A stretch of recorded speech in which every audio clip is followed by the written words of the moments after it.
Assalamualaikum warahmatullahi wabarakatuh.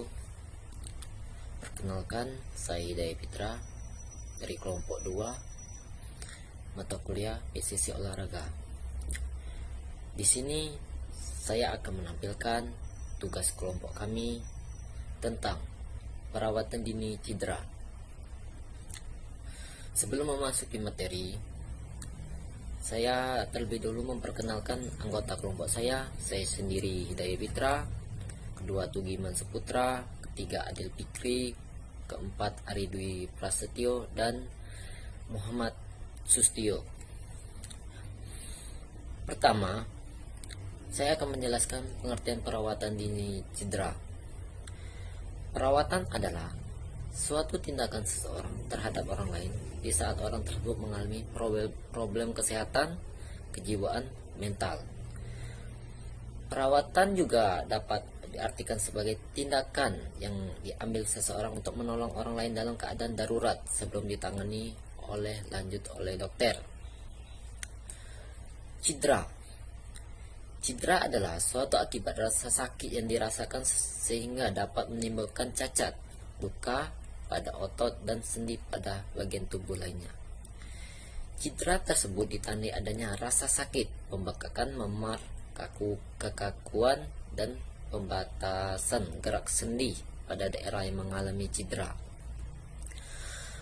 Perawatan atau pengobatan biasanya diawali dengan melakukan metode RICE, yaitu RICE, ice, compression, dan elevation, untuk membantu menghilangkan rasa sakit, mengurangi bengkak, dan mempercepat penyembuhan.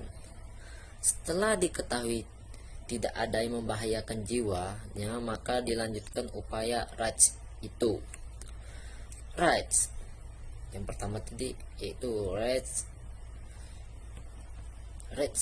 artinya istirahatkan bagian tubuh yang mengalami cedera agar tidak menambah luas cedera. Kedua, ice, letakkan bungkus es pada bagian tubuh yang mengalami cedera dengan tujuan mengurangi rasa sakit dan dinginnya akan membantu menghentikan pendarahan. Ketiga, compression, artinya memberikan balutan tekan pada anggota tubuh yang cedera, tujuan untuk mengurangi pembekakan. Keempat, elevation, artinya tinggikan posisi bagian tubuh yang mengalami cedera agar transportasi aliran darah kembali lancar. Jika memang mengalami cedera, yang kita harus hindari adalah HRM. H, head, artinya pemberian panas pada bagian cedera justru akan meningkatkan pendarahan. A, alkohol akan meningkatkan pembekakan. R, running, terlalu dini akan memperburuk cedera. M, massage, tidak boleh diberikan pada masa akut karena akan merusak jaringan. Assalamualaikum warahmatullahi wabarakatuh. Saya Tugiman Saputra dari Kepelatihan Olahraga A. Di sini saya akan menjelaskan tentang penanganan cedera dini. Olahraga merupakan salah satu cara untuk hidup sehat dan bahagia. Setiap orang dianjurkan untuk berolahraga minimal 2 kali seminggu. Namun olahraga juga mempunyai sisi jelek, yaitu bisa melukai diri sendiri alias cedera jika tidak dilakukan dengan baik dan benar. Berbicara mengenai cedera, Dr. Zaini Kasaragi dari Royal Sport Medicine Center mengatakan bahwa cedera yang sering dialami orang ketika berolahraga adalah memar karena terkilir.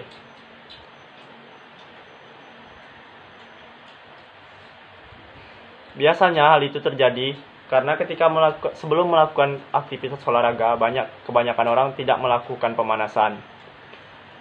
Kunci untuk mengurangi cedera dini pada aktivitas olahraga yaitu adalah pemanasan. Pemanasan yang biasa sering dilakukan adalah pemanasan statis dan pemanasan dinamis. Pemanasan statis yaitu pemanasan yang dari kepala hingga ke kaki tanpa melakukan banyakkan gerakan. Sedangkan pemanasan dinamis yaitu pemanasan yang melakukan gerakan besar agar keringat banyak lebih keluar. Contoh cedera dini yang sering terjadi kalau kita tidak melakukan pemanasan yaitu 1. Cedera pinggang. Cedera pinggang sering terjadi akibat mengangkat beban yang terlalu berat. Cedera ini terjadi atau dialami atlet lompat tinggi yang salah jatuh saat mendarat di atas matras. 2. Cedera memar. Akibat benturan cedera ini terjadi akibat benturan yang terlalu keras, biasanya terjadi pada olahraga sepak bola, akibat benturan kaki yang terlalu keras. Yang ketiga, cedera kesleo, biasanya terjadi di pergelangan kaki. Pergelangan kaki yang kesleo atau terkilir bisa terjadi pada siapapun, terutama pada saat berolahraga yang melibatkan otot kaki. Kondisi kesleo merupakan cedera pergelangan kaki yang paling banyak dialami di samping fraktur atau patah tulang.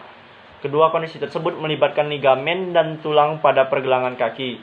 Selain itu, cedera pergelangan kaki juga dapat mengakibatkan tendon tegang atau robek.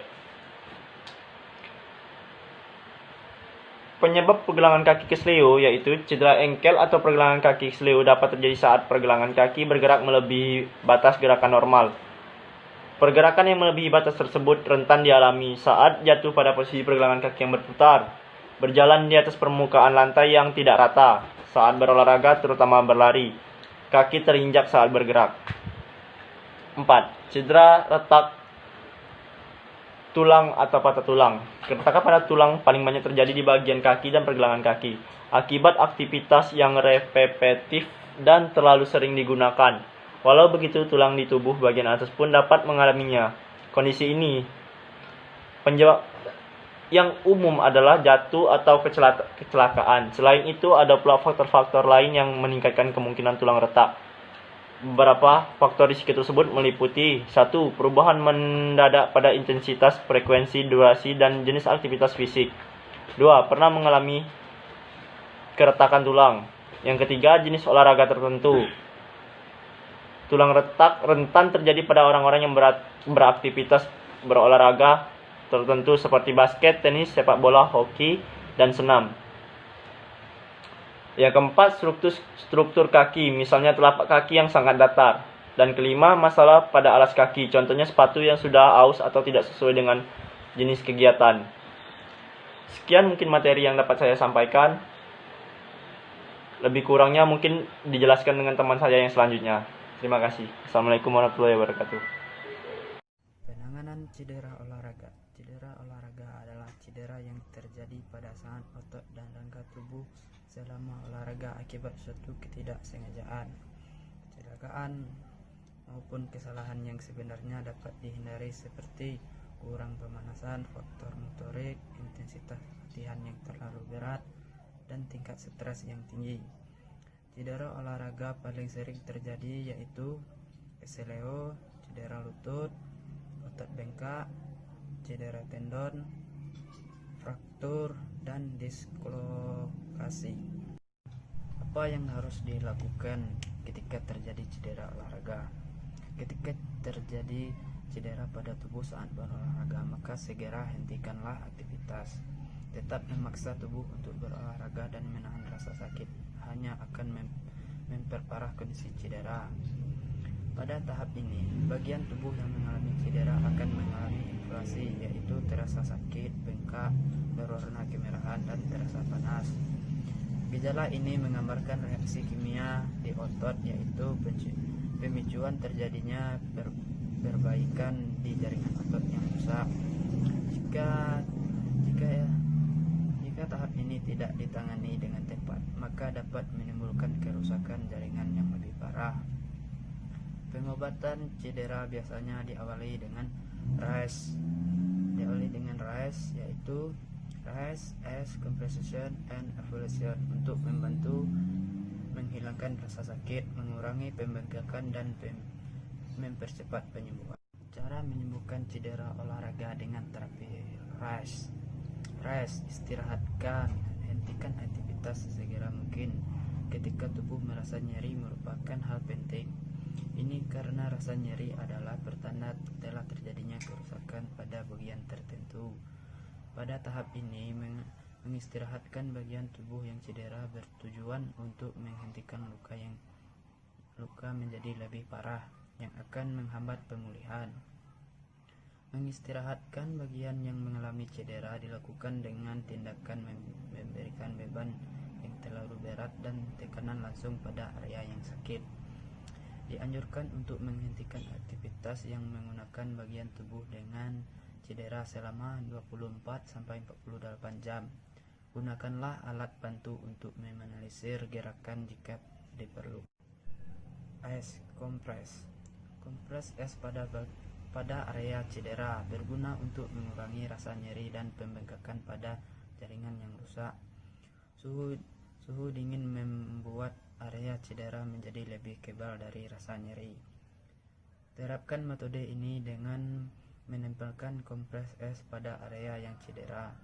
Hindari untuk menempelkannya secara langsung ke permukaan kulit.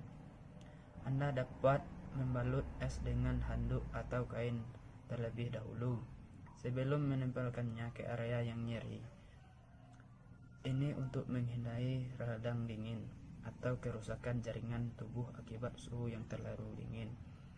Kompres bagian luka dengan es selama 10 lalu lepas selama 10 menit. Ulangi siklus sesering mungkin selama 20-48 jam sejak mengalami cedera. Compression, berikan sedikit tekanan. Hal ini dilakukan dengan cara memberikan sedikit tekanan yang merata di area cedera dengan menggunakan perban atau pembalut yang elastis. Cara ini bertujuan untuk mencegah cedera mengalami pembengkakan. Meskipun demikian, hindari untuk mengaitkan perban yang terlalu kencang karena dapat menyebabkan gangguan aliran darah yang sangat dibutuhkan oleh area cedera. Jika perban terlalu kencang menekan area cedera, tandanya yaitu muncul rasa seperti kesemutan, kebal terhadap sentuhan, dan terasa sedikit lebih dingin. Evaluation, mengangkat bagian yang cedera. Mengangkat bagian yang cedera bertujuan untuk menganalisir pembengkakan dengan membuat cairan terserap dari area yang mengalami cedera. Misalnya jika mengalami cedera pada bagian kaki, maka teknik evaluasi dapat dilakukan dengan meletakkan kaki secara lurus dengan diganjal dengan bantal ketika duduk di sofa atau tempat tidur. Kapan metode rest es dapat digunakan? Terapi rest es hanya efektif untuk menyembuhkan cedera olahraga yang sifatnya ringan hingga sedang. Rest es direkomendasikan jika seseorang mengalami keseleo, terkilir, memar, dan cedera lainnya pada jaringan halus. Cedera yang dapat diatasi dengan terapi rest es biasanya disebabkan oleh terjatuh, gerakan yang tak lazim, cara mengangkat beban berat yang salah, atau gerakan memutar secara tiba-tiba. Baiklah, assalamualaikum warahmatullahi wabarakatuh. Saya M. Sustio dari Kabupaten A akan menjelaskan gimana penanganan jika terkena cedera dini. Baiklah, saya akan menjelaskan contoh dari atlet sepak bola, terutama ankle. Ankle sangat sering sekali terkena, bagiannya sangat rentan. Jika pemain sudah kena ankle, maka dia harus dikasih penanganan khusus, bawa ke pinggir, dikompres bagian yang terkena. Lakukan pengulangan kompres sebanyak 4 sampai 6 kali selama 15 sampai dengan 20 menit setiap hari, 3 atau 5 hari untuk pertama cedera. Baiklah, itu cuma yang dapat saya sampaikan, kurang dan lebih saya mohon maaf. Assalamualaikum warahmatullahi wabarakatuh.